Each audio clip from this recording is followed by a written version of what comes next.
Welcome to all of you on behalf of the Turkey program at the Hellenic Foundation for European and Foreign Policy.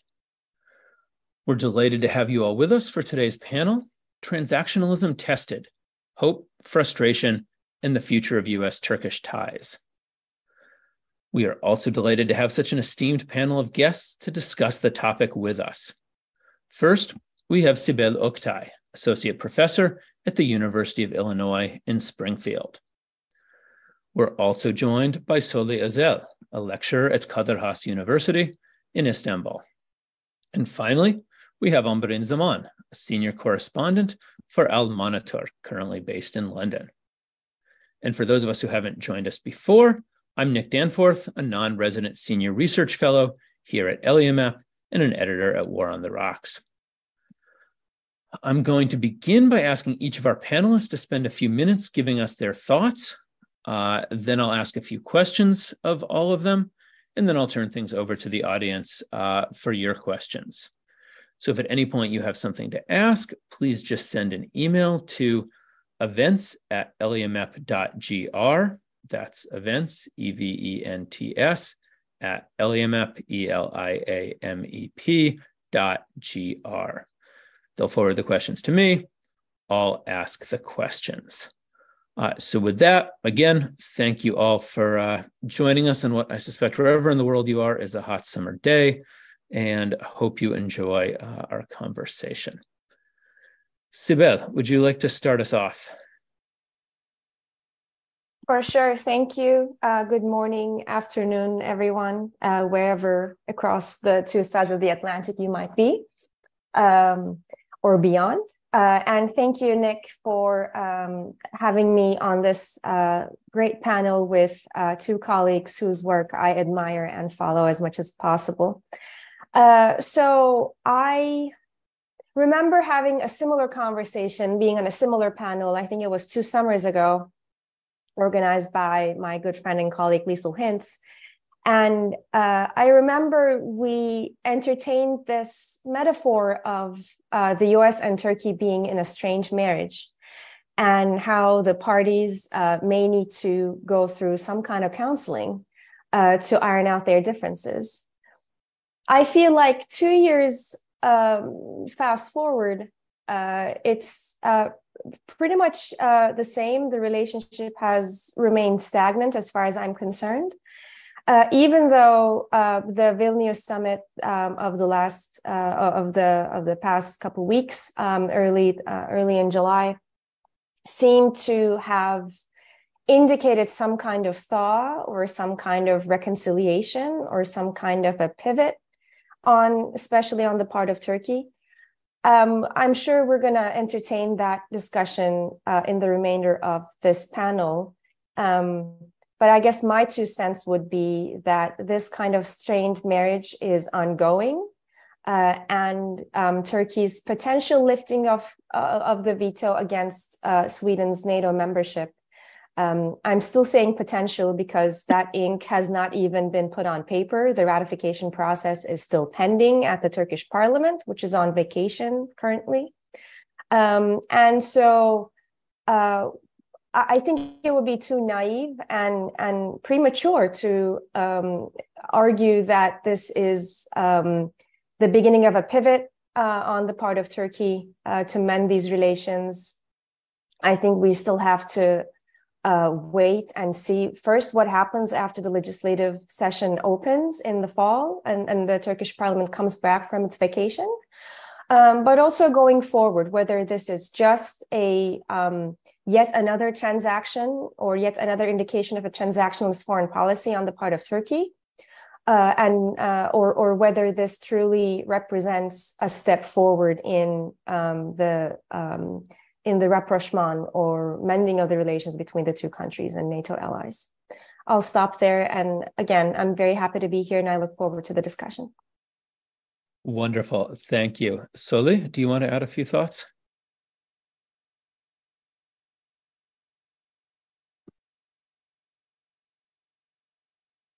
Your audio is not coming. Hi. Hello, everyone.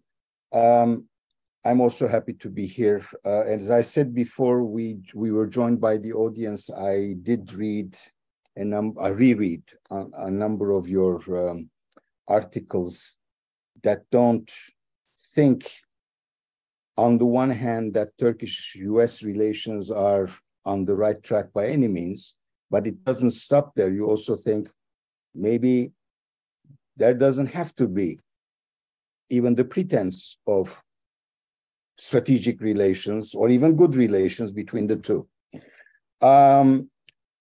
So I sympathize with one part of that assessment, in that the two sides have found it very difficult to come up with a unifying strategic problem, concern, interest, focus since the end of the Cold War. So part of the problems that we have to live with today reflect those structural problems. The fact that, as we say in Turkish, öküz öldü, ortaklık bozuldu, the ox is gone. So the partnership is over. But there are also, of course, other things. That is, when the relations looked actually not so bad from the second half of the 90s until about the beginnings of the 2010s, there were efforts on the part of the United States and a response from at least this government in Turkey to forge relations on a different, within different parameters. But that reflected, if you will, the aura, the atmosphere, the climate of the era of the 1990s and early 2000s, I would say. And then, of course, now a lot has changed. Relative decline of the United States, a lot of errors by the United States in the international field, Turkey feeling that it was empowered by a lot of things, not the least of which was the Arab revolts, and probably most decisively, Western, what's the right word? I don't know. Western cynicism, indifference, lack of solidarity on the night of 15 July 2016. Whatever the story, the real story may turn out to be, that was actually, as far as the public was concerned, was truly a letdown. And then, of course, the relations with Russia, S-400s, and all sorts of other things. By the way, the estrangement between the two countries benefited immensely Greece's foreign policy. Greece has endeared itself and really befriended countries with which it really did not have such good relations. And somehow the anti-Americanism that was prevalent in Greek thinking and in Greek society was actually sent over, exported to the other side of the Aegean. Now we carry the flag, so to say. Now, my sense is, my hunch is, perhaps my illusion is, that after the war in Ukraine and after many of Turkey's aspirations to become a regional power with global reach, as Ahmet Davutoğlu, former foreign and prime minister, used to say, are basically over. Those illusions are over. It is not impossible to find more common grounds. The West, by the way, I also don't like the West and Turkey thing, because we're presumably strategically part of the Western alliance. And the very language that is used in the West about their relations with Turkey or Turkey's positions and all that suggests very strongly to the Turks that Turkey is not considered part of the strategic West. And that language annoys everyone, and the Turks respond in kind. And that also makes a way of finding common ground, in my judgment, difficult. We are entering, or we have entered, a new era. A lot will hinge on who gets elected in the United States in the elections, presidential elections of 2024. For everything that has been written about how Turkey may not really be considered an ally and all that, Turkey has been doing on military terms quite a lot in NATO. Its importance for NATO is quite obvious, as was also repeated or reiterated at the Vilnius summit. with a very changed and for Turkey disadvantageous strategic environment in terms of its aspirations, not in terms of the benefits it may draw from the existing strategic environment post-Ukraine war. I really think common ground can be found. Transactionalism will be an enemy of such an effort. It is too cynical and it's not strategic to begin with. And therefore, I think both sides, both in Washington and in Turkey, in Ankara, will have to revise their approach, will have to temper some of the negative sounds that come from within. And then maybe then we will have a new era in Turkish-American relations. By the way, a new era in America's relations with almost the rest of the world. Who would have thought that a ruler or the de facto ruler of Saudi Arabia would not pick up the phone when the president of the United States called only 3 years ago? Therefore, it's a different world, and whether or not the US will adjust itself to it is also a big question, and that Turkey will have to adjust itself to a less grandiose position for itself in world affairs. That would, in my judgment, facilitate a less transactional and certainly more strategic relationship. All right, and I'm going to ask you more questions about what you think both sides would need to do to forge a healthier, more productive relationship. I certainly do. I mean, I, for my part, very much agree on the value to both countries of forging that. Very much agree that both countries would benefit from shedding some of the illusions that have defined their foreign policy, either recently or for, the better part of the last century. I guess the cynicism that you picked up on in my writing, at least, comes from not having a huge amount of faith that either country is going to be able to do that as much as the other one wants. So eager to hear your thoughts about that in the question round. In the meantime, though, also very eager to hear what Amberin has to say about the state and future of U.S.-Turkish relations.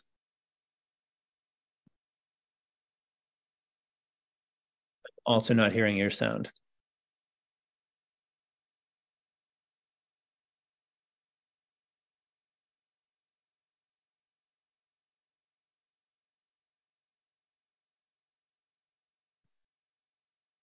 Sorry for that.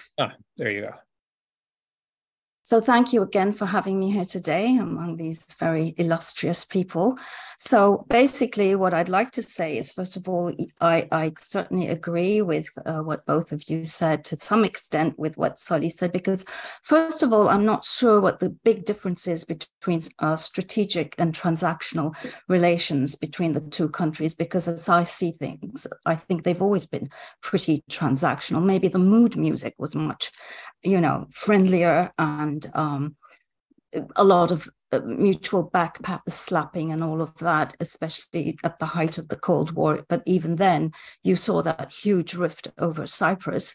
But I think that what we're missing here is the big change that has happened in Turkey itself when we analyze these relations. Obviously, the changes in the United States also, which, saw Trump doing what he tried to do as he was voted out of office. But I want to stick with Turkey because that's what I know best. And I think the fact that the military no longer enjoys the kind of influence it did has fundamentally altered the nature of US-Turkish relations, where we saw the US government, engaging very intensely with the Turkish military, which on the key issues that, concerned both sides, had final say over. So that change, I think, is one that has had a profound impact on the way the two countries deal with each other, and where we see this very strong leader, Recep Tayyip Erdogan, who has a huge popular mandate, and even after 2 decades has managed to retain that mandate in the face of huge challenges, very adverse economic circumstances, and the war in Syria, etc. And so I think first of all, again, the relationship is a transactional one, and to the extent that it is, and that we accept that, we need to focus on what can be achieved within the framework of that transactional relationship. And I think the F-16s offer an opportunity to, improve relations somewhat. And of course, it's very interesting that Greece now is in a pole position to some extent to influence the outcome of what happens in the Congress, because Senator Menendez, who's holding up the sale, has Greek and Armenian constituents. And so, any signal from Greece to him that allows him to justify the sale before his constituents becomes key. And I would venture that the fact that Turkey engaged on this so-called normalization process with Armenia may very well be linked to the same goal of getting the approval of the F-16s. And because, showing that you are willing to engage with Armenia, open your borders, none of which has happened, by the way, may help again in that process. And it's still a question mark, as you said. And we'll have to see. But I think what really troubles me, Soli said that we should have a strategic relationship, not a cynical transactional one. And I'd love to hear more about that, to hear him flesh it out, because it assumes that, we shouldn't be so cynical. Okay, then if we're not going to be so cynical, then let's talk about human rights. You can say that the United States doesn't have the same moral authority. Well, it certainly didn't have it during the Vietnam War either, I would say. But the difference is that in the United States, at least you have a free press, you have a functioning democracy, which in Turkey, of course, we don't. And I find it, what I find really troubling in the US approach is the fact that it does not raise human rights anymore in the conversation. And to me, it was profoundly shocking that even the name of Metin Topuz, a Turkish national working at the US consulate, who's sitting in a Turkish jail on alleged charges of seeking to overthrow Erdogan, helping in that effort, his name doesn't even come up. So, and then there's, of course, the whole Kurdish issue that we can discuss, but I guess we can pick that up later. All right, with that backdrop, let me start by asking a very specific question about the recent big news in U.S.-Turkish relations, which it would be great if you all could help pin down an answer to, because I don't have a good one, and then hopefully that can lead into a broader discussion of what that says about the potential for either deeper strategic or even more functionally, cynically transactional relations going forward. I think what people in Washington are still trying to understand is why Erdogan changed his tack on Sweden's NATO membership at Vilnius, and whether, the second big question, as Sibel alluded to, will that be enough to actually secure Sweden's NATO membership? And then, as Amberin suggested, how that all relates to the question of the F-16s. So let me ask you all to just go in the same order once again, because I know you all have thoughts about this, and just to the extent, really what changed at Vilnius and how much will that matter? Sibel. Sure. I never thought, even including in the Madrid conference, in the Madrid summit of last year, that Turkey would dig its heels deep to the point where it would repeatedly veto Sweden, and that this would be its ongoing, position in the next couple of years. I particularly assumed that this would be a done deal in Vilnius, because there's only so much you can do as a NATO member to hold a veto and use this as the sword of Damocles and sort of try to leverage your vote to gain something in return. And I think Turkey was pushing on that policy for way too long, considering the fact that Turkey did sign an MOU with Sweden back in Madrid last year, right? And at the time, everyone thought that this was a done deal, and then Turkey would greenlight Sweden's membership soon after. It didn't. And so this policy was never a sustainable one to begin with. And so I think it was just the natural course of events for Turkey to ultimately greenlight this. And it did what it often does in these kinds of international negotiations, which is pushing until the 11th hour to get as many concessions as it could possibly get, which I think will continue to be Turkey's policy until, like I said, the parliament opens in fall. And I think until then, both Menendez and Congress in the US will try to bargain this out with the Biden administration. And then in Turkey, through this parliamentary break, Erdogan will try to bargain as many concessions and as many, policy wins or F-16s or, modernization kits as possible from the United States. And so the answer to your first question is, I think it was expected. It would have been news had Turkey not greenlighted Sweden's membership in Vilnius. Now, I think what Amberin pointed out to as far as F-16s and what that means for Turkey's relations with Greece, I think that's spot on, obviously. Even actually, like to piggyback on that, what's happening with respect to Turkey's relations with Israel, with Egypt, are also, I think, indicative of this larger sort of Eastern Mediterranean normalization that Menendez was also in favor of. And so it's not just a bilateral mending of the relations with Greece, but also what's happening between, Turkey and Egypt, reintroducing diplomatic relations between each other, between Turkey and Israel.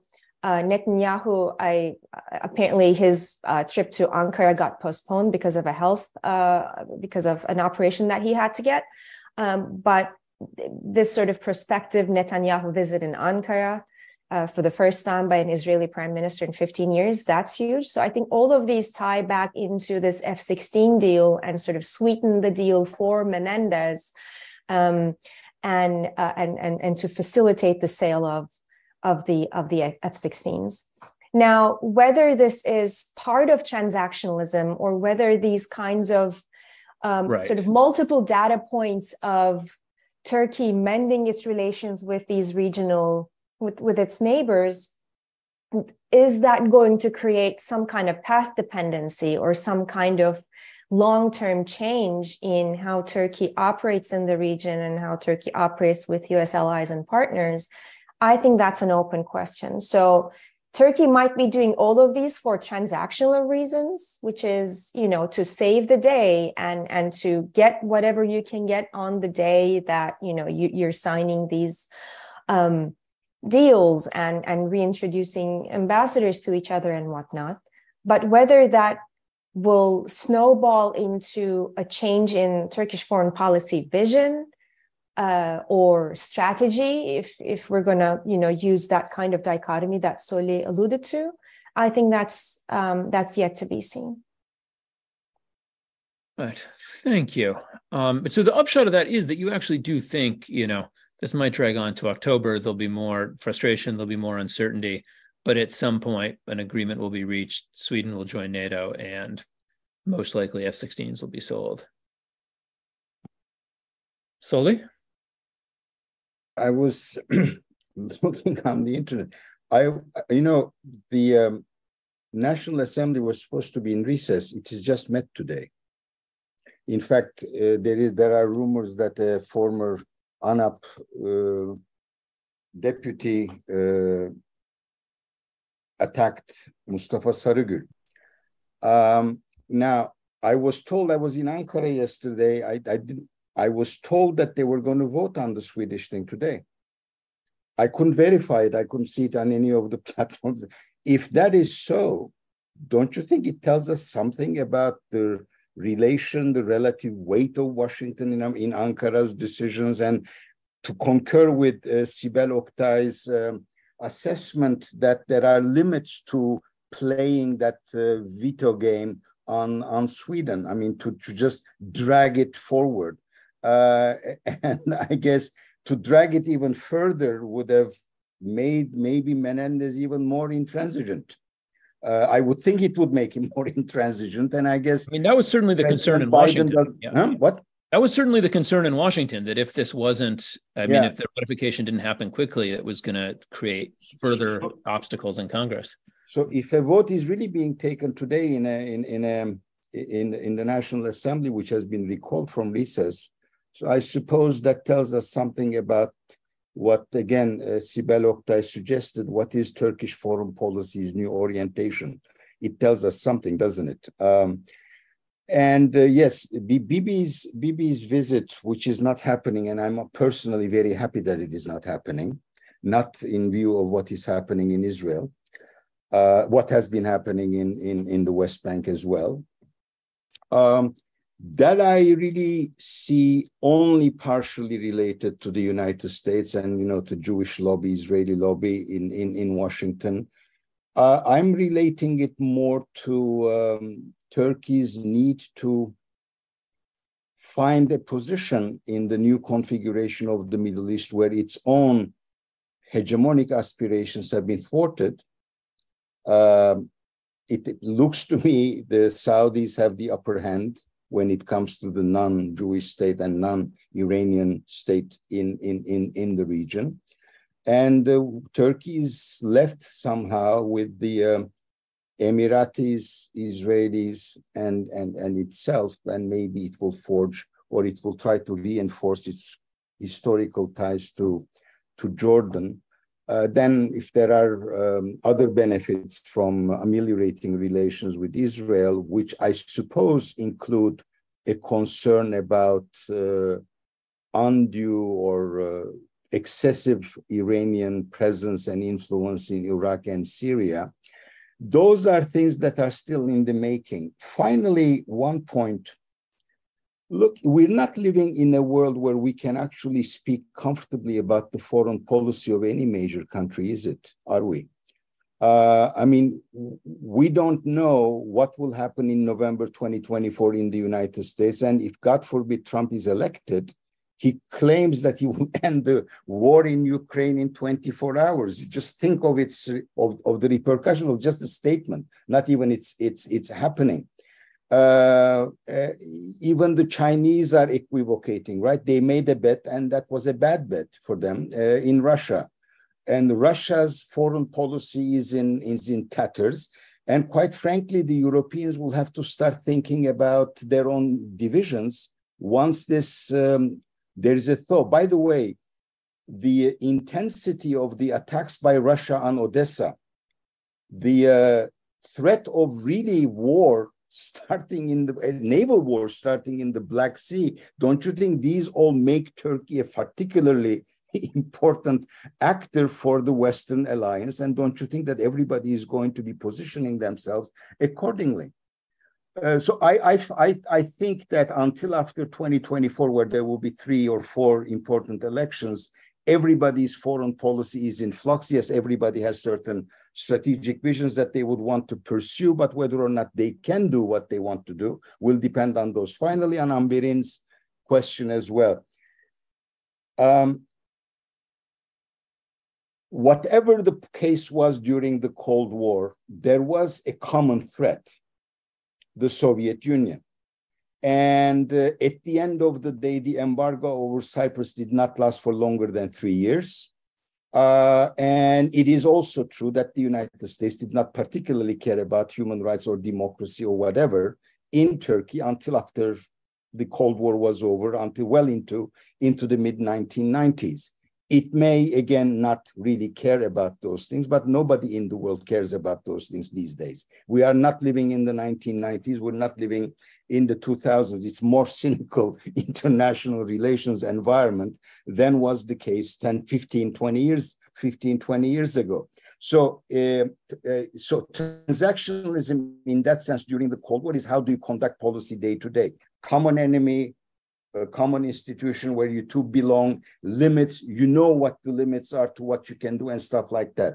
Once this flux is over, will have to redefine. I mean, already the Russians have forced the Westerners to rethink what the strategic position of the Western alliance is, and accordingly, everybody will, one way or another, will adjust their positions. I mean, I really don't know how you're going to reconcile Hungary's foreign policy, I don't know, with that of France or with that of Germany, let's say in 2026.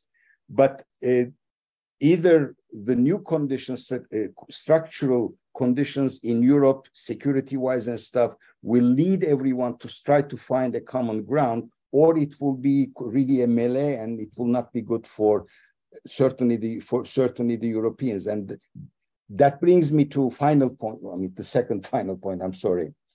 I mean, the EU opening, I don't know where it came from. It's obviously not very serious, but once this war hopefully is over, or it just comes to a stalemate, to becomes a frozen conflict or so, how do you define European security, one, independently of the US, independently of the UK, and independently of Turkey? I really do not know. And therefore, one way or another, there will have to be some more serious talk and engagement. All right, a number of threads there that we'll try to pick up on in the next round of questions. But in the meantime, I did want to ask Amberin to weigh in on the question that we started all this out with about, what actually changed, if, anything in Vilnius, and, maybe the bigger question that I know you and I talked about on a podcast the other day, given that, what happened, or what, seems to have, or hopefully has happened, was something that many people thought was going to happen anyways, that many people thought, that back in the day would have been business as usual for NATO. Why has just the fact of Erdogan seemingly done what people predicted he was going to do been taken as evidence of such a broad radical transformation to pivot back to the West? And what do we make of that? Well, yeah, I guess for that, since Soli raised this. Oh, sorry. Sorry. Go ahead. No, I'll have a follow-up question later, but that's enough. I think he didn't do what we all predicted. What he did was buy himself more time to, engage in further horse trading. Ultimately, will Turkey sign off on Sweden's accession? I agree that it most likely will. But in the meantime, several pieces have to fall in place. And none of this happened overnight. The idea that Erdogan sort of pivoted suddenly, no. I mean, based on my own reporting, I know there's been a lot of, backroom dealing going on that involves, well, first of all, the sequencing of things, of Greece, because the concern aired by Menendez, we know that the administration has signed off on the F-16s, well, that's clear. But it's getting, it's all become a sort of who blinks first kind of thing, where Turkey is saying, Menendez or Congress has to, approve the sale and then I'll ratify. And Menendez saying, no, you have to ratify and then I'll approve, and then throwing in other conditions related to Greece in particular. And we know that the State Department, the administration has informally informed Congress of its intention to sell F-35s to Greece and the F-16s to Turkey to sort of maintain a balance, address Greece's security concerns. In the meantime, Turkey has stopped overflights over the Aegean Islands, as you know, so there the tensions have, de-escalated somewhat. But, we're still trying to get to the point where one goes before the other. I think the deep-seated distrust felt by Erdogan, and that's very characteristic of Erdogan, this sort of lack of trust, of kind of paranoia, of wanting to seal the deal before he does, takes his next step. That's what's playing out. And I think that at the end of the day, as I said, we'll get there. And as I said in my earlier remarks, Greece has a role to play here, which in turn creates an opening space for easing tensions between Turkey and Greece. And we know that the foreign ministers are expected to meet in New York at the UN. And indeed, maybe Erdogan and Mitsotakis will meet there as well. But, you know, okay, so we get beyond the F-16s, but there are so many other problems between the United States and Turkey, structural problems. And I would say that the one of the US alliance with a PKK offshoot in northeast Syria is probably the most traumatic aspect of this relationship from Turkey's vantage point. And we can, you know, talk more about that later. Before we do, before we do anything, may I just say something? Apparently, it was the CHP that called for the assembly to convene, and because they have 200 members, they are discussing the new taxes. So, as far as I could see, the Swedish thing is not on the agenda. All right. If we get a vote on that before magically the end of this discussion, that would be very exciting. Sounds like that's not what I'd have to leave the discussion and report. Yeah. Before we go on, let me just remind people, anyone listening, if you have questions that you would like to ask, send them to events@eliamep.gr, and we will get to them in the second half of our discussion. I did, before we move on, want to also briefly ask you, Amberin, how did the EU get thrown into these last minute negotiations over Sweden? Well, you know, this is the typical sort of bazaar mentality that's prevailed in Turkey since the AKP came to power, you know, pushing for as much as you can get. So why not pile on the demands? I think that's kind of where he was coming from. And in so doing, of course, throwing the EU somewhat off balance and being able to say, look, you guys, you know, you make all these demands of us, Turkey, but in the meantime, you know, what have you done for us? I think it was kind of more theatrics than substance or strategic thinking.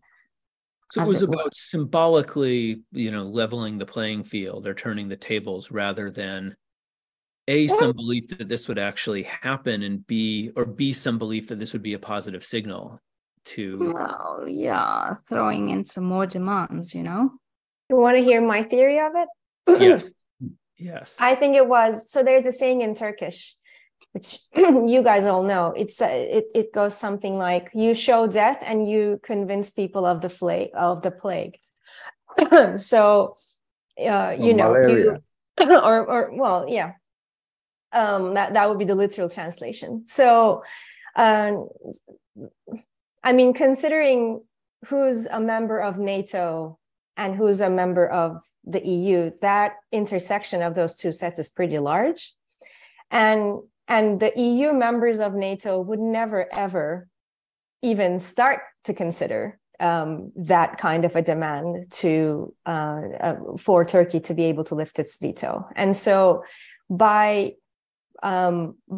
sort of throwing that in the kitchen sink of demands, I think it really, I think what Turkey did was to really alert the EU members of NATO to say, okay, so we really want Sweden to be in, and then turning to the US and going something like, now we need you to really step up to the plate and do whatever is necessary which is, you know, convincing them of the plague or malaria or whichever, you know, your disease of choice.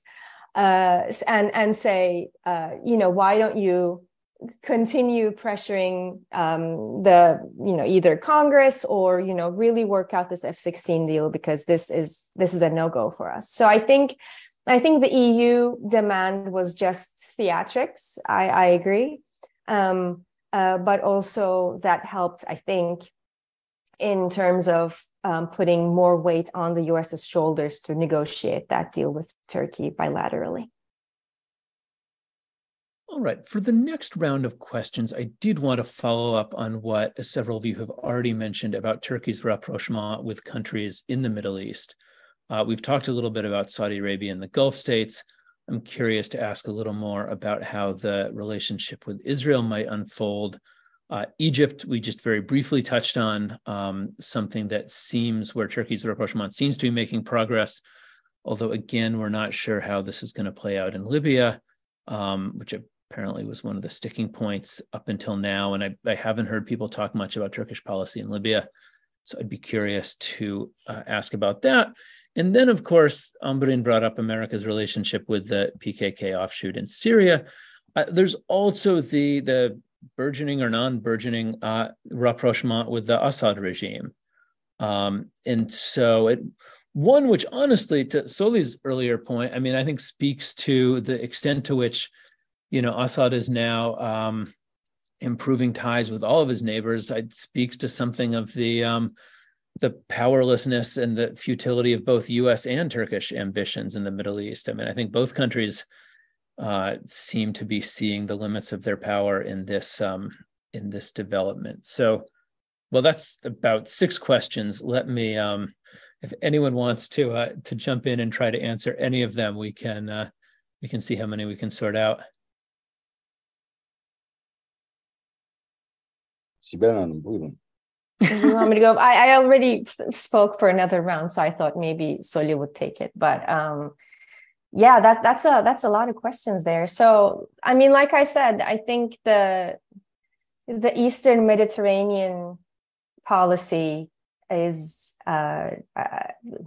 or Turkey's relations with the U.S. and Turkey's overtures, I guess, to keep Menendez as happy as possible. That comes in this baggage of not just Greece, although Greece being the main dish, so to speak, but also these sort of side dishes, right? With all of these other countries who are part of this Eastern Mediterranean gas forum, specifically, including Israel and Egypt. So I think if Turkey is trying to send a signal to the US and Congress and Senate Foreign Relations committees specifically about how they are trying to approach this whole issue of Turkey normalizing relations with these key US allies and partners holistically, I think that makes sense from the Turkish perspective. We'll see whether that sticks in terms of whether this is just,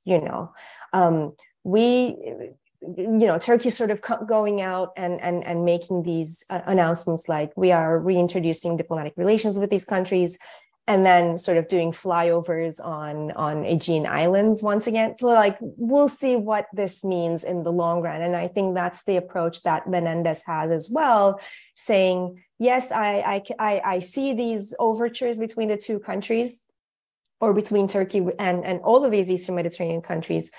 Excuse me, but what I really would like to see is whether Turkey can sustain these, and whether this is really a sincere change in policy and not just a sort of, some of these gimmicks in favor of transactionalism.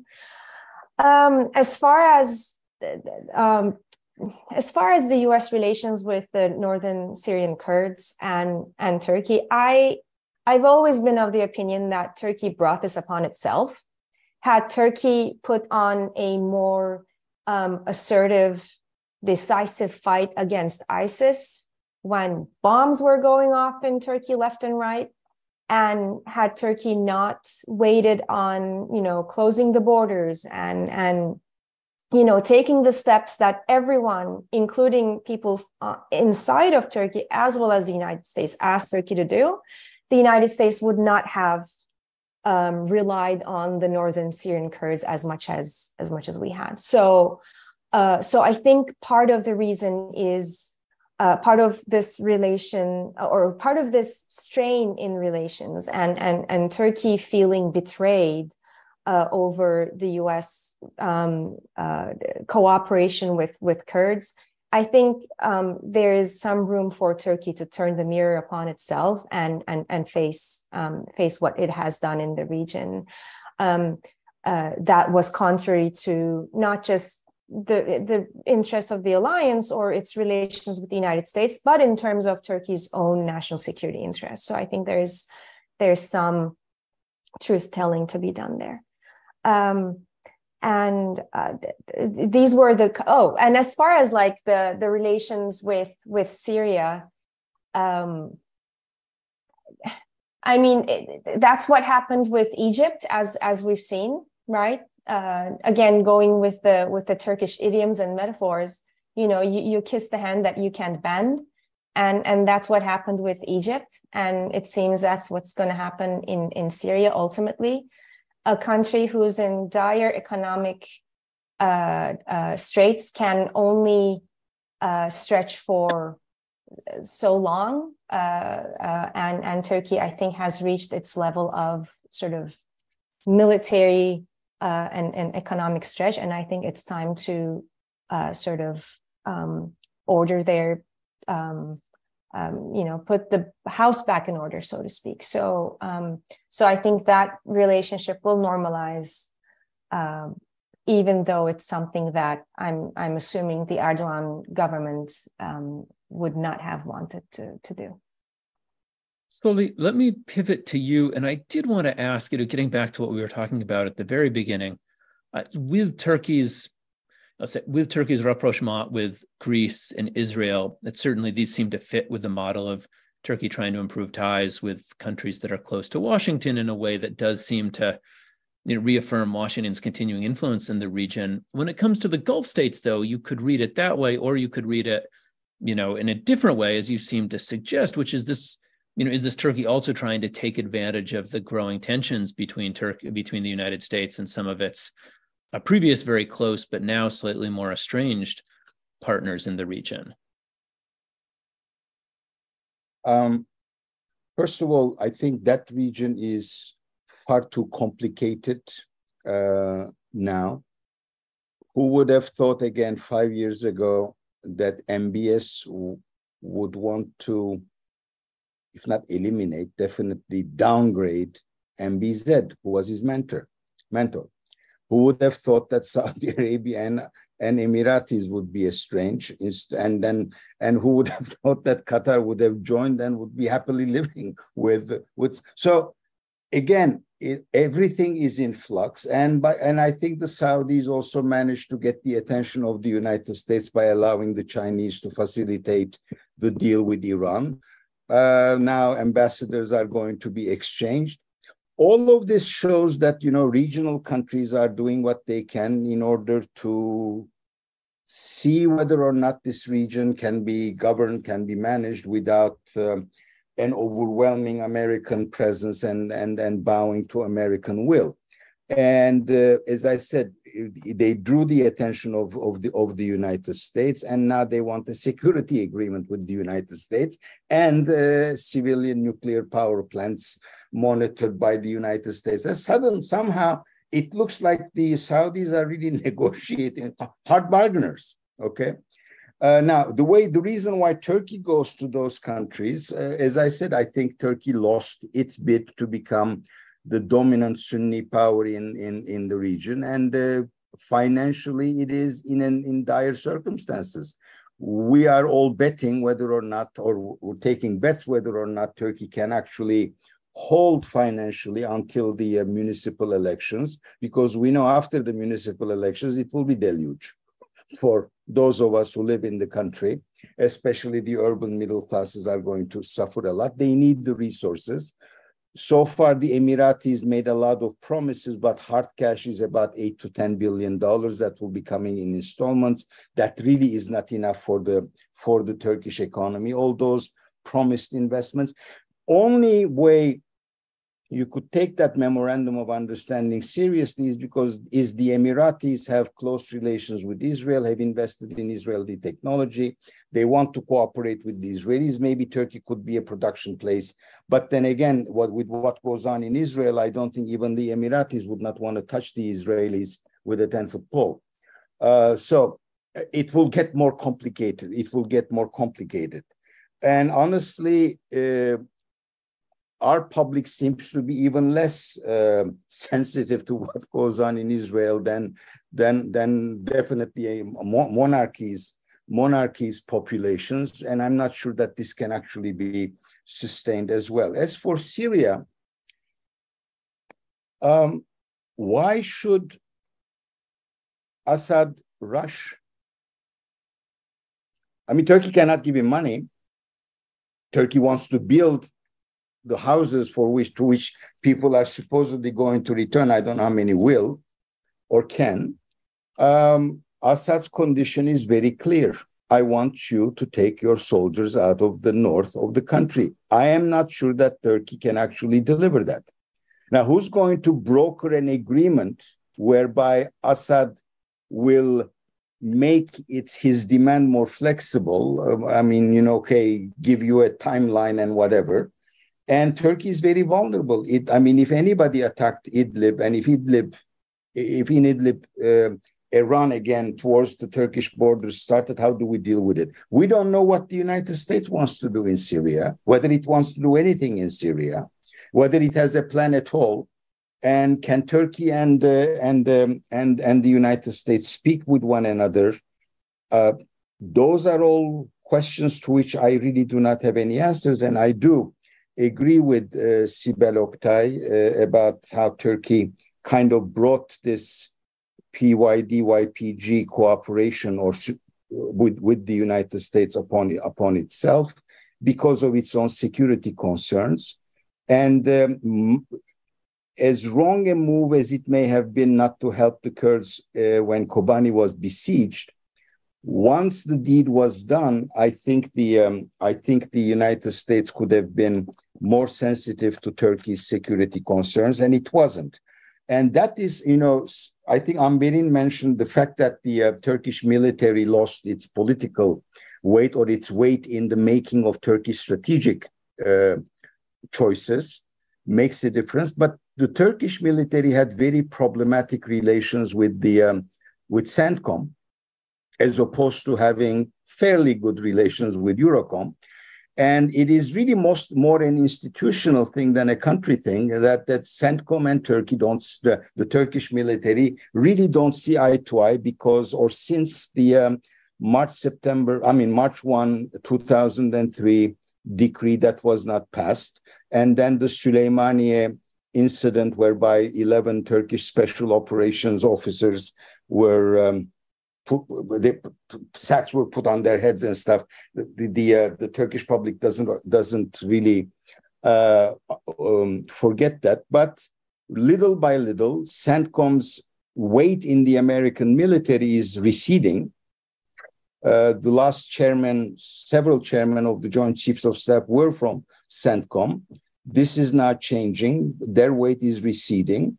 And Europe has become, again, an important theater for the United States because of the war and all of that. And the institutional relations it seems to me, they can be restored. And I agree with Sibel Oktay that Turkey's real goal, it's not necessarily related. Not everything revolves around the United States, however strong that country is.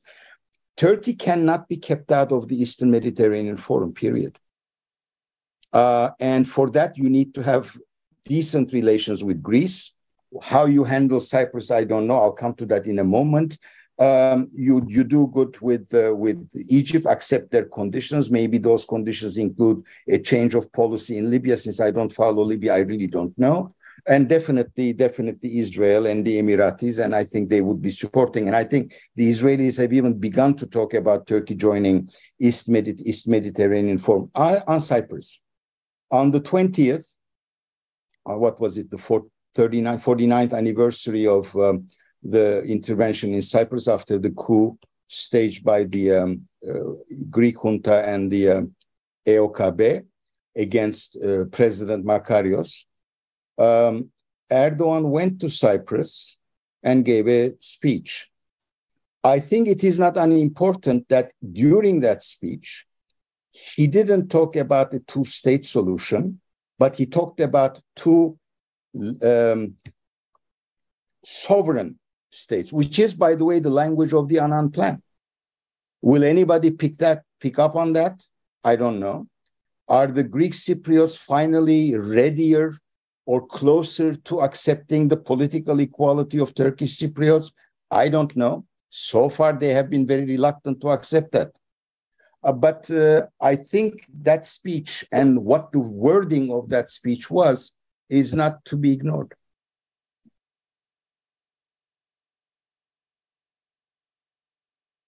Amberin, do you want to weigh in on this? Oh, there's so many moving parts to this. I guess if I were to talk about Syria, which is a place I go to quite often, the Northeast,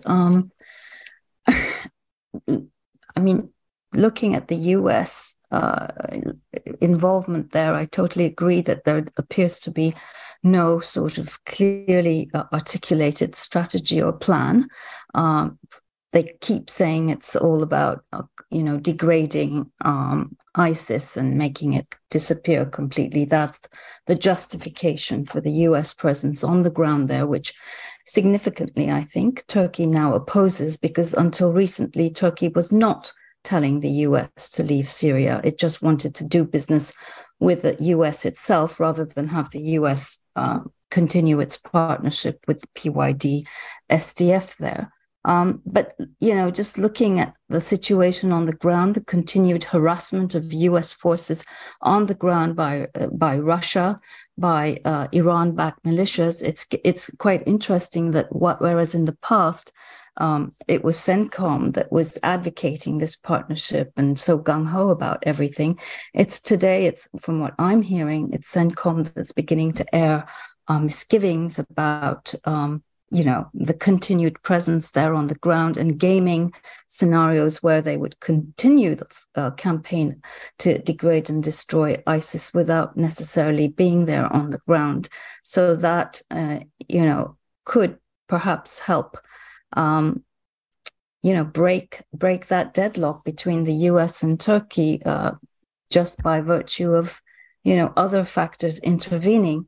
But broadly speaking, I agree that it's very hard for Turkey to fix its relationship with Assad on its terms, because what Turkey wants is Assad, first of all, to allow, cooperate with the repatriation of all these Syrians, which I agree is a pipe dream. And second, to collaborate against the Kurds, to help, Turkey clobber, destroy, unravel this Kurdish experiment there with self-rule, which Assad seems quite unwilling to do at this point.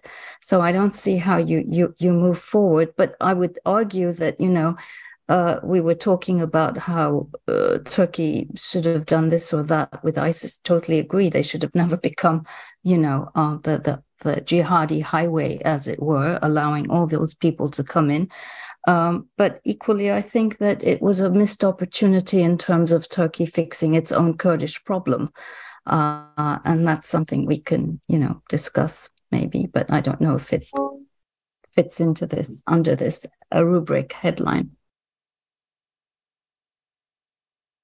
So then, I think while we're on the subject of potential Turkish-Syrian rapprochement, I mean, the obvious country that would moderate this would be Russia. There's been a lot of discussion about what role Russia would potentially play in moderating this, whether it would be putting pressure on Turkey to make concessions, whether it would be putting pressure on Syria to make concessions.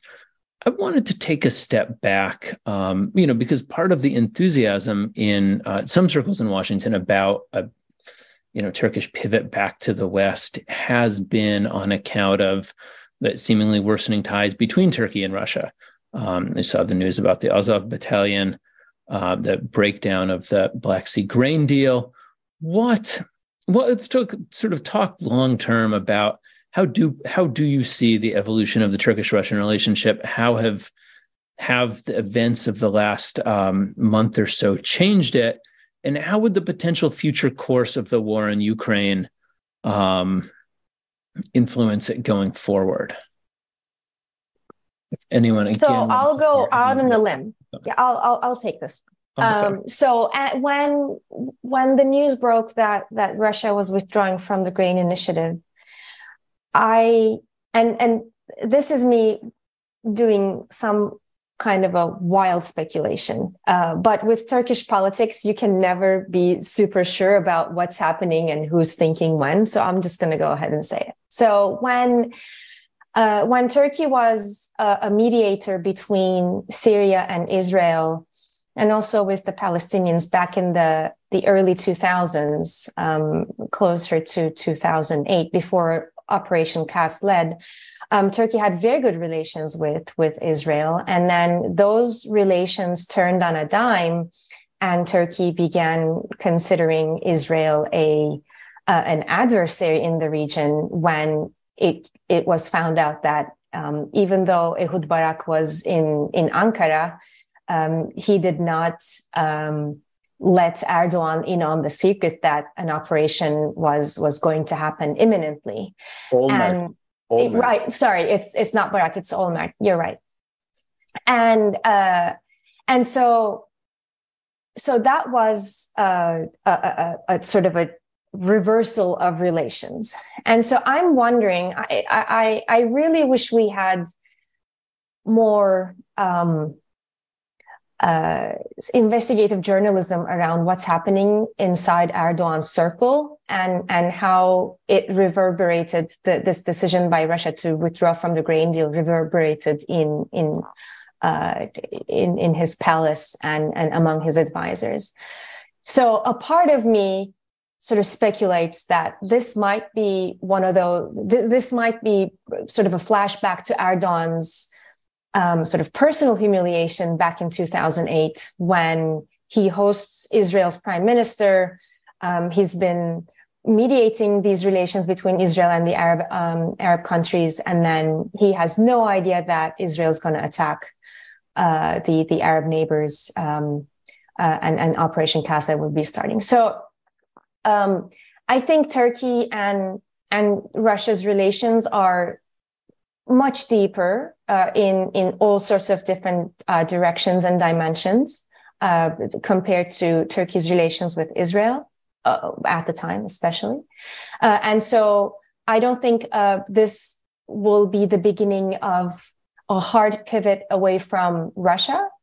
But I think this will, I think this is an interesting sort of crossroads where Turkey is mending these relations with Western allies, helping out Ukraine, returning the troops, and now facing this sort of unilateral Russian position or turn away from the grain deal. I don't know what that will do as far as Turkey-Russia relations going forward, but I think that will have some impact in terms of how Turkey thinks about relations with Russia. So, like I said, this is wildly speculative, but I think Erdogan did take that somewhat personally. I mean, Russia's withdrawal from the grain deal somewhat personally. Amberin would disagree, I suppose. Yes, so please go ahead.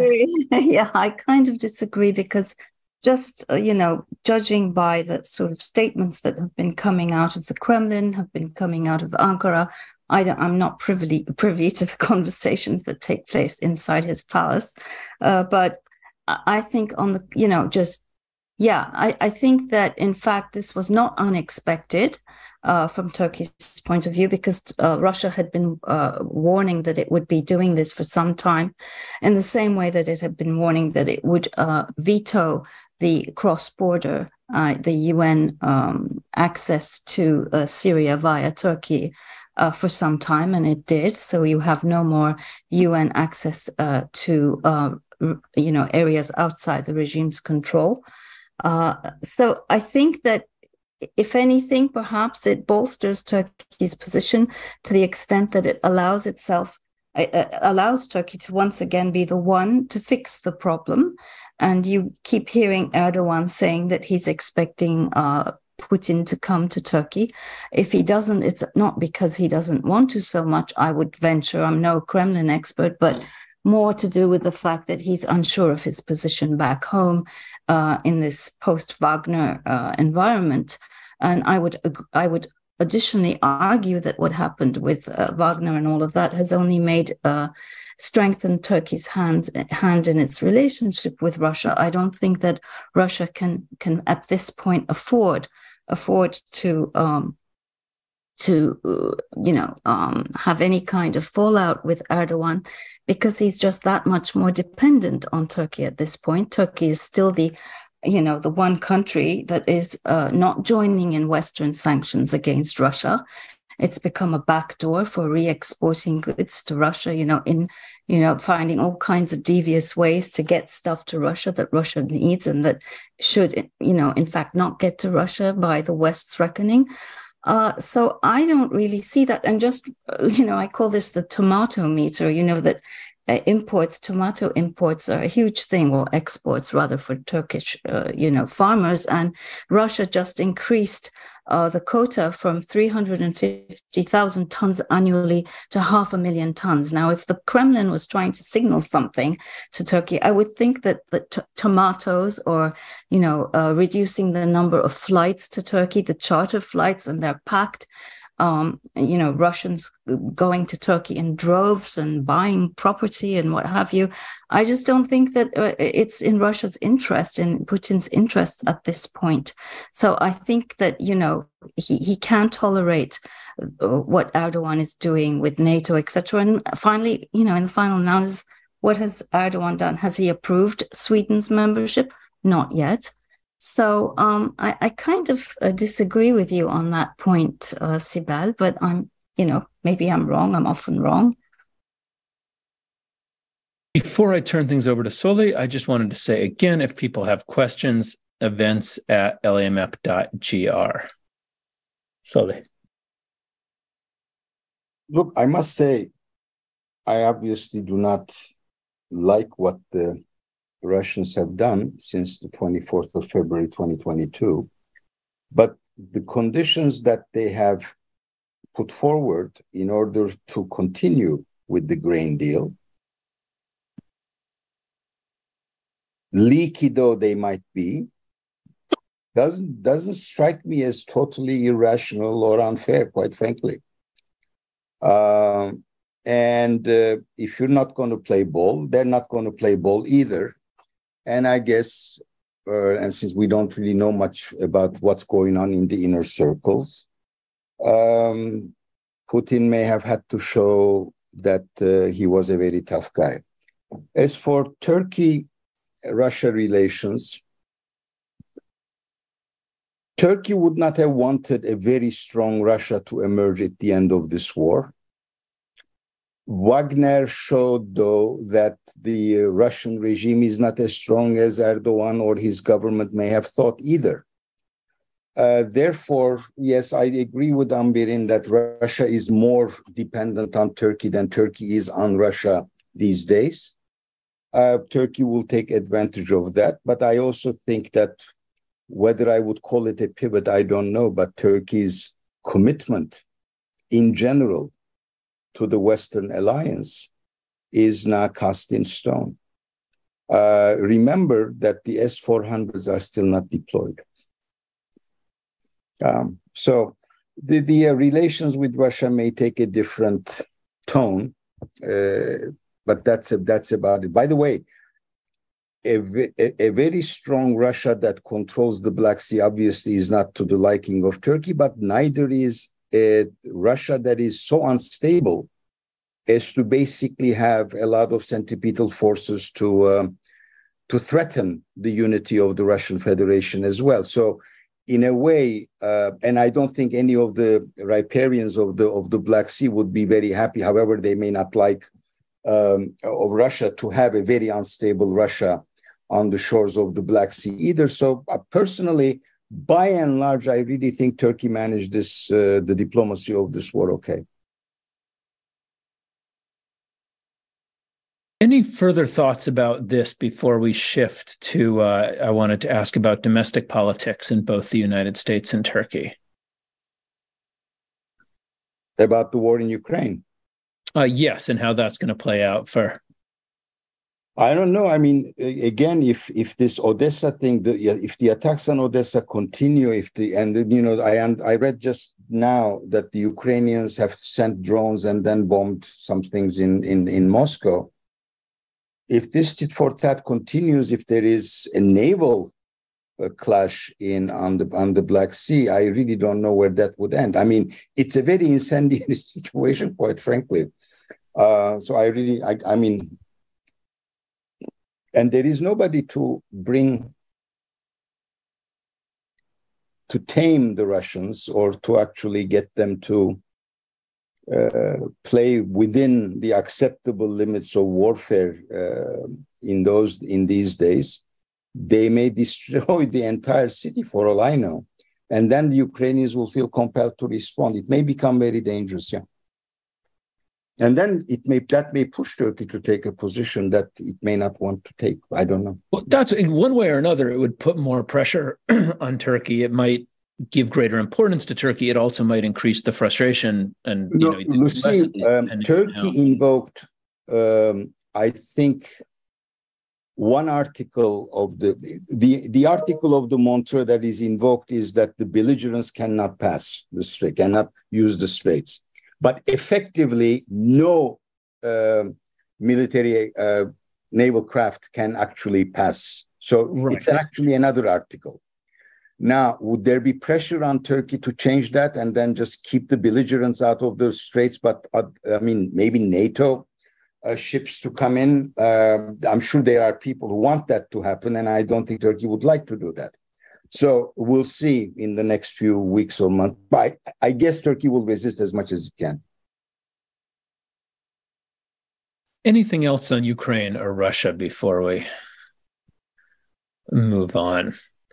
All right. In that case, let me ask about, I suppose both U.S. and Turkish domestic politics.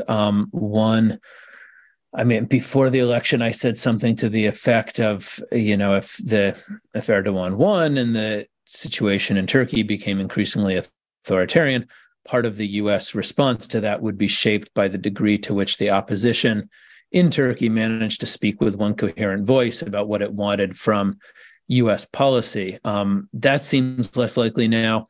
Maybe the internal politics of the opposition don't matter for U.S.-Turkish relations. I'm curious if anyone thinks they do. What opposition? My thoughts exactly. I think, the opposition is completely toothless at this point. It's completely irrelevant for Turkish politics. And if it's even irrelevant for Turkish people and to the parties in the opposition themselves and to the leaders of these parties or the party organizations of these parties, then why should it even matter at the slightest for the United States? And so I think this was something that we briefly touched upon in the pre-recording conversation, which is, if it's U.S. foreign policy going through 5 stages of grief, I think it's already at the stage of acceptance. This government, this regime has consolidated itself, has entrenched itself as thoroughly and completely as it could, and the U.S. is now have no other choice but to sort of play along and consider this regime the legitimate counterpart in Turkey. And so I think it's we're at the stage of acceptance, and this is just how it's going to be. And the United States has, I think, made its peace with it. Also, I think the United States, at least their own internal reporting, suggested that this wasn't the inevitable outcome anyway. But setting that aside, looking at what's happened since the election and the revelation that the main opposition leader had made this devil's pact with this racist, xenophobe, far-right leader, it makes you almost think, well, thank God they didn't win. But setting that all aside, I think there are several questions that pose themselves. One being, what happens when Erdogan takes back the big cities, Istanbul, Izmir, Ankara, as it seems increasingly likely given the dysfunction, disarray, and conflict within the opposition parties, and that alliance of that table of 6 is now completely collapsed. I think most of you would agree. And the Kurds have their own issues to contend with, their own internal problems. I think the biggest question to my mind is, if that happens, then does this regime get even, more dictatorial, even more firmly entrenched now that it'll have absolutely no opposition to face? And second, and I would say even more importantly, is the question of succession, given Erdogan's health. and what that would mean for Turkey. Would we see a peaceful transition of power? Is Erdogan actually, considering this? And you see the figure of his younger son-in-law more and more, and I'd be very interested to hear what you guys think of that. And also the figure of Hakan Fidan that seems to be emerging as a possible successor. And in terms of US-Turkish relations, I would say him being foreign minister is probably good news, because this is a guy who's not a politician, at least not yet, so doesn't have to play to a gallery, who has a firm grasp of all the issues, obviously, given his background and where he's been for the past 12 years.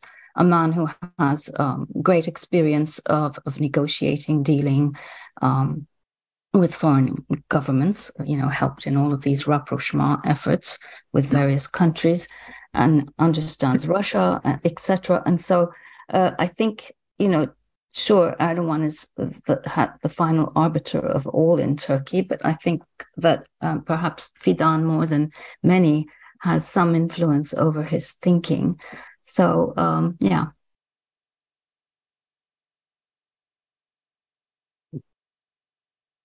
Any other thoughts about this?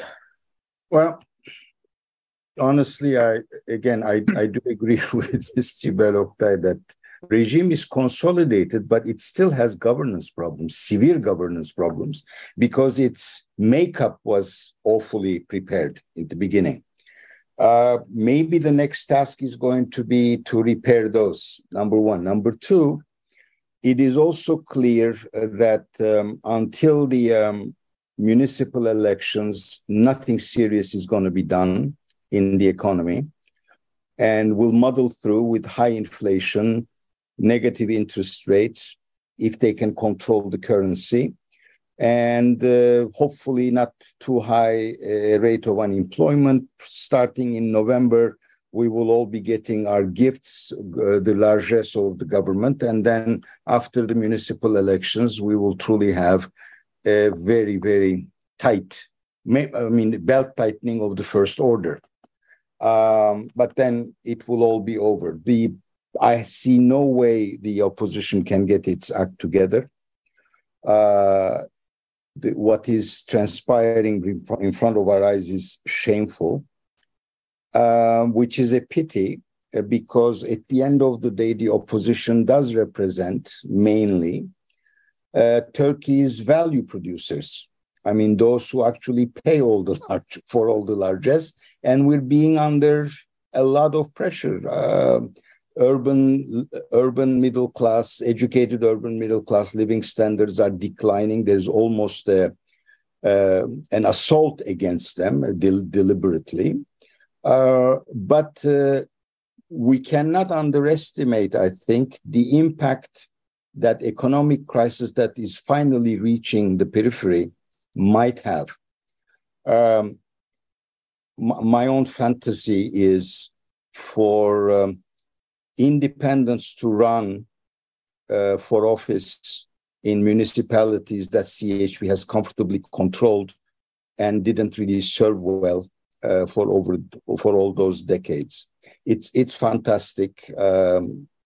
A non-party candidate doesn't usually have much of a chance in the country, but I really don't see how you can shake up the biggest party. And maybe in those municipalities, people can vote more intelligently if they can find a trustworthy, popular, savvy political operator that runs as an independent.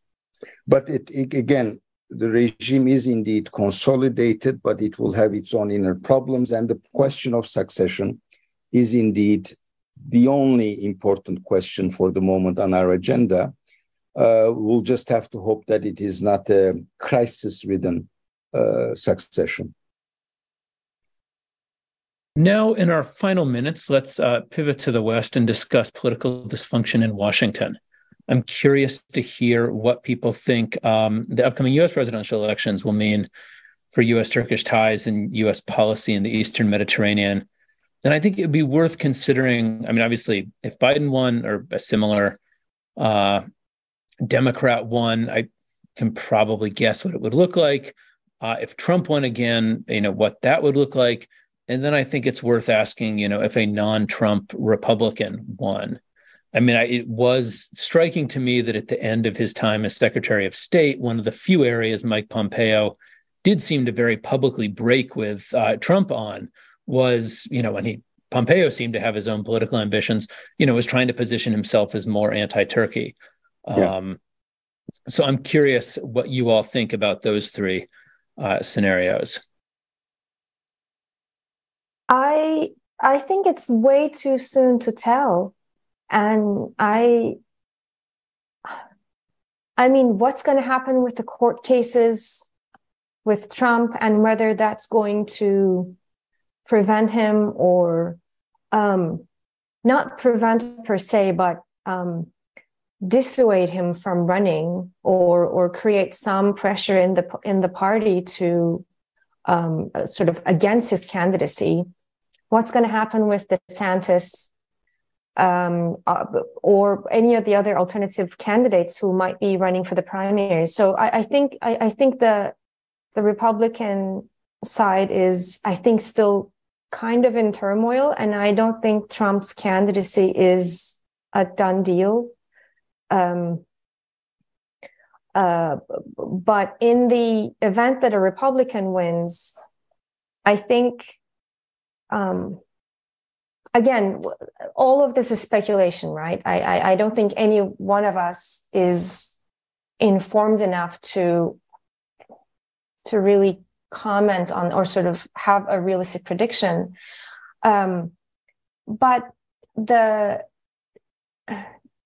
with the exception of the war dimension, I think the Middle East is not even on the list of top 3 regions that the United States is interested in, right? So, that comes up in survey after survey that the Middle East is no longer important, and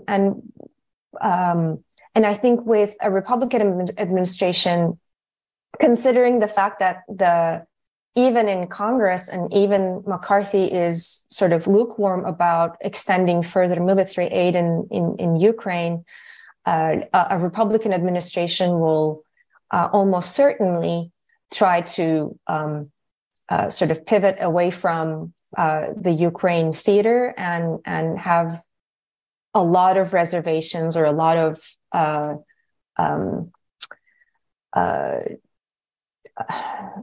I don't know how to put this, but they would have a very difficult time in terms of agreeing on further military aid on Ukraine. What's going to happen most likely is that China and tensions in Asia more broadly they have already surpassed, I think, interest in even in Ukraine to some extent. And so I think the Republican position would be to completely turn all the attention to Asia and China in particular. And what that means for relations with Turkey or how important the US considers Turkey to be in Ukraine or in the Middle East, I think that has a direct consequence, that kind of change in attention. And so Turkey would Turkey consider this a good thing or a bad thing? I don't know, right? Like having US attention sort of being diverted away from Turkey so Turkey can continue with its human rights violations and to continue turning its authoritarian ascent and not have Washington sort of wag its finger. I think that might be something that Turkey would probably enjoy. But that also comes with real life consequences, which is Turkey is no longer as relevant or as important for US foreign policy in the region, both in terms of the war in Ukraine and in the Middle East. What region is it that we're talking about? Excuse me? What region are we talking about? What do you mean? Turkey may not be important in the Middle East. It may not be important because the Middle East is no longer important. What about the Black Sea? What about the Caucasus? What about the Balkans? Well, what I mean, the Mediterranean? Right. So I agree with that. It's just that to the extent that a Republican administration comes to power in January 2025, I don't think that region will have the same amount of importance or the same amount of salience for the White House as much as China. I think the Republican leadership in Congress is kind of making that clear. And I think in the event of a Republican administration, I think we'll see that even more in an amplified fashion. Except that stuff could happen in the Middle East or in Russia or with Iran. That for sure. A force majeure that, all we talk about is the Middle East and Turkey and all of that. But on the issue of, which is better for Turkey, I think the thinking in Ankara, and it's very much in play, is that a Republican administration is far easier to corrupt, to pull to your side. And from what I'm hearing from my sources is that there are already, informal contacts that are being pursued by, various Turkish emissaries of Erdogan in Washington, talking to Republicans of, various Republicans, and definitely Trump and his entourage. So, yeah, I think that the sense in Ankara is that they'd be better off if they had the Republicans in power.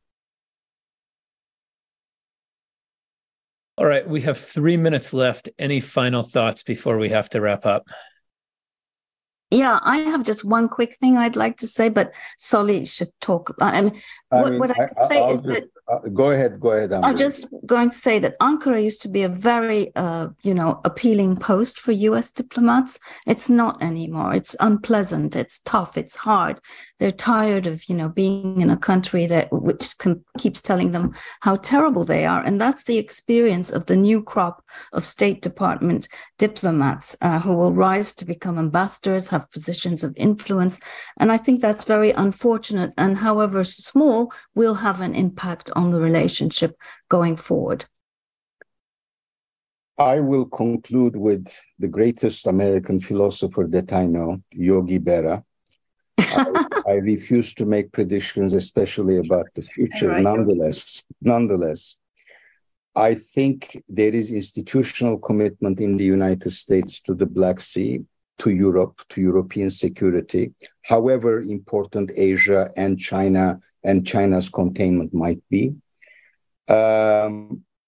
Barring Trump as a big exception, I really doubt that Republican administrations can drastically alter that bureaucratic military commitment. On the other hand, as Amberin told us, does anybody know what the hell is going to happen in Israel after this passing of the law? I mean, you're talking about really serious stuff in Israel, and what the repercussions of that might be, what the relations of the entire region with Iran, if Iran especially continues with this kind of abrasiveness and maybe having a succession crisis. So, or let me end maybe with Trotsky, that's more appropriate. He said, you may not be interested in war, but war is interested in you. So you may not be interested in the Middle East, but the Middle East may be interested in you. But I would suggest that, that's why I asked Sibel Oktay the question. The Middle East is not just Mashrek or the Gulf. It encompasses, in my judgment, a far wider geography, and that definitely includes the Black Sea and Eastern Mediterranean. With that, thank you all. I'm sorry to have to wrap this up here. Thank you to everyone for listening. Thank you to our panelists for sharing their thoughts so articulately. I'd force to wrap up here. If anyone is interested in reading more from ELIAMEP, I encourage you to go to our website, eliamep.gr/en/topics/Turkey, and you can see what all of us on the ELIAMEP Turkey program have written on the subject. Thank you all once again. Thank you for listening. Thank you to our panelists. and look forward to seeing you at future ELIAMEP events. Thank you.